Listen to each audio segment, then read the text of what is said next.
değerli milletvekilleri, bu maddenin dikkat ederseniz NATO, savunma harcamaları, savunma fonu ve TSK'nın stratejik hedefleri dahilinde plan uyarınca modern silah, araç ve gerekçelerin alınması. Bu bütçede bunun denetimi yok arkadaşlar. Bunun rakamı da yok. Görmediğimiz bir rakamı şimdi oylayacağız. Sayın Plan Bütçe Başkanımız tam karşımda oturuyor. Ve ben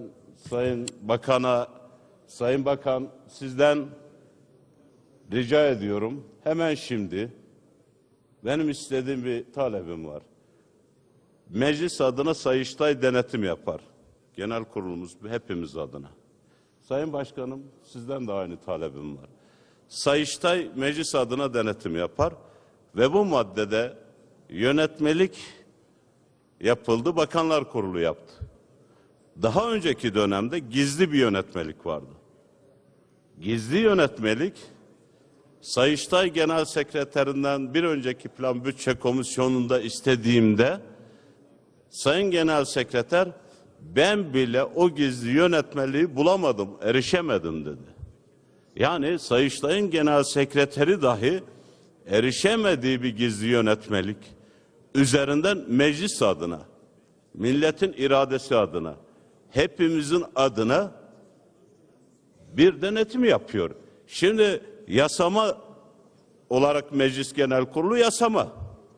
Biz yasama isek, yasama olarak bizim yönetmeliğimizi niye yürütme yapıyor Bakanlar Kurulu?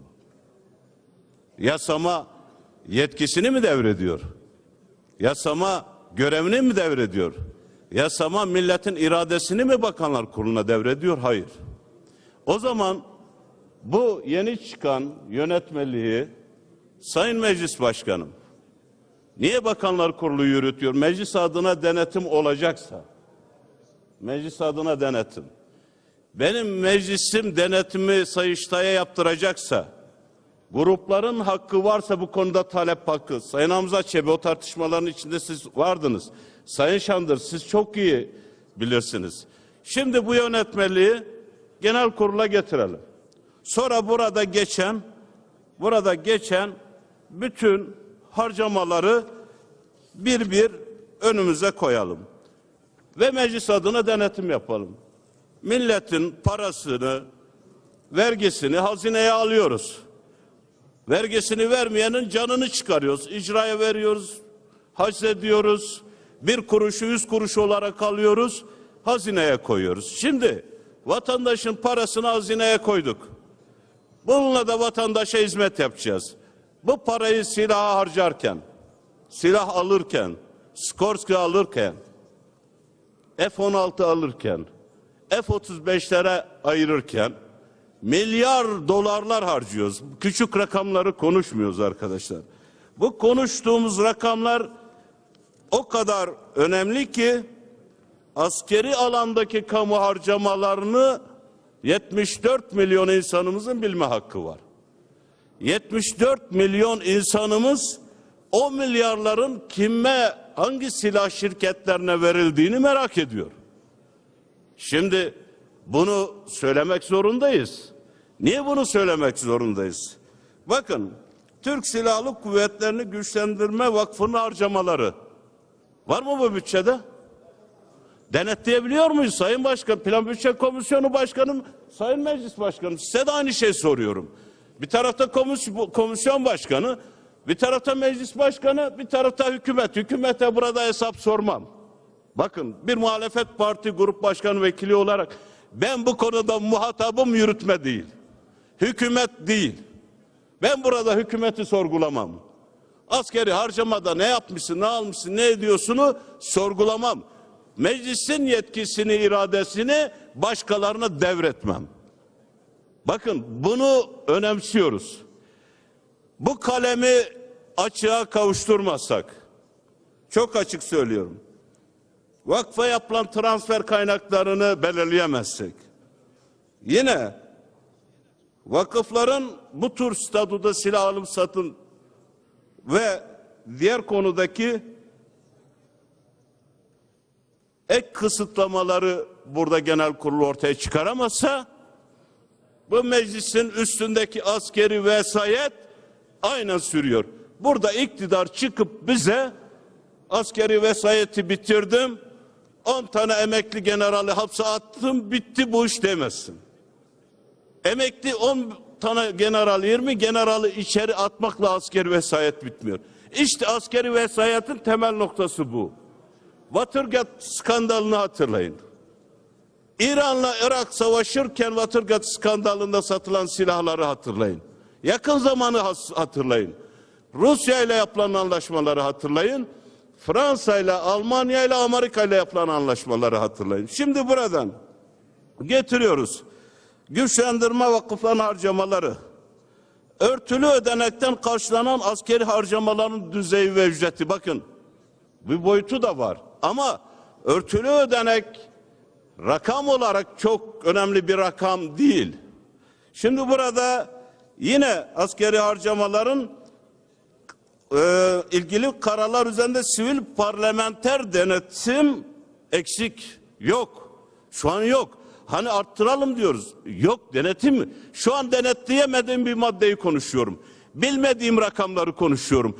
Bilmediğim topu konuşuyorum. Bilmediğim bombaları konuşuyorum. Bilmediğim tankları konuşuyorum. Bilmediğim kobraları konuşuyorum. Bilmediğim zırhlıları konuşuyorum. Ve Sarkozy'yi konuşmak zorundayım. Şimdi arkadaşlar, NATO'da Sarkozy var. Öyle mi? Var. NATO'da Sarkozy olduğu zaman, NATO Libya'ya müdahale ettiği zaman bir hafta önce başbakan Libya'ya müdahale etmeyeceğiz demişti. Ne oldu da Sarkozy ile aynı safta Libya'ya müdahale oldu. Şimdi Libya'ya müdahale oldu. 15-20 gemi gitti. Hangi gemi ne kadar silah harcadı? Ne kadar top attı? Ne kadar mermi attı? Ne kadar yakıt yaktı? Bu meclisin bunu araştırma hakkı var.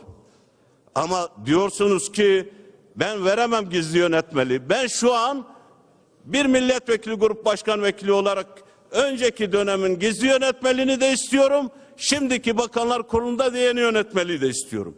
Yeni yönetmeliği istiyorum. Çünkü bunu açığa çıkarmadığımız zaman Ermeni tasarısıyla ilgili istediği kadar Başbakanla Sarkozy arasında bir kavga görünümü olsa da aslında iz düşümlere baktığınız zaman Sarkozy ırkçı, milliyetçi, muhafazakar sağ iktidarın temsilcisidir. Ve NATO'nun savunucusudur. Bizde baktığınız zaman milliyetçi, muhafazakar bir parti olduğunu söyleyen AK Parti'nin genel başkanı da başbakandır. O da NATO'nun bünyesinde. Şimdi böyle olduğu zaman biz bu harcamaları bilmediğimiz zaman örtüşüyor ve istediği kadar kavga etsin. Yok Cezayir'di, yok Ruanda'daki 800 bin Tutsi'nin öldürülmesidir. Vallahi araştırın, çok büyük fark görmezsiniz. Bin Bella'yı da Fransızlar kaçırdı, 1,5 milyon Cezayirli öldürdü. Bin Bella'yı yargılarken Cezayirli avukatlar Bin Bella'yı savururken saldırıya uğruyordu Fransızlar tarafından, ırkçılar, milliyetçiler tarafından ve o zamanki fotoğraf bugün var. Bugün de Öcalan yargılanıyor, avukatları 36 tanesi tutuklanıyor. Yani arada bir fark kıyaslama yaptığınız zaman aynı izdüşümleri görürsünüz. Bakın bir izdüşüm daha. Evet, Cezayir'de katliam var. Ruanda'da katliam var. Dersim'de de katliam var. Bakın tarihi takip edin. Şehzai'de gelin. Ondan sonra devam edin. Kahramanmaraş'a gelin. Sivas'a gelin. Son 15 yılın, 20 yılın fail meçhul olağanüstü hal dönemlerine gelin. Aynı durumu, aynı fotoğrafı görürsünüz. Orada da Cumhurbaşkanı olmak için bir sağcı muhafazakar lider Le Pen partisine sığınmıştı. Umarım ki MHP böyle bir hataya düşmez. Böyle bir hatada, böyle bir duruma düşmez. Şimdi bu izdüşümlerin hepsini anlamak için bu paranın nereye gelip nereye gittiğini bu genel kurulun, bu meclisin buradan denetlemesi lazım. Ben denetleyemediğim bir maddeyi konuşuyorum. Ben ne kadar para var burada bilmiyorum. Ey halkım, 74 milyon insanım.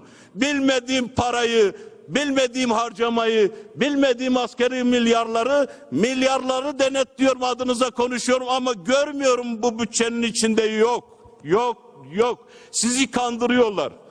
Milletin iradesi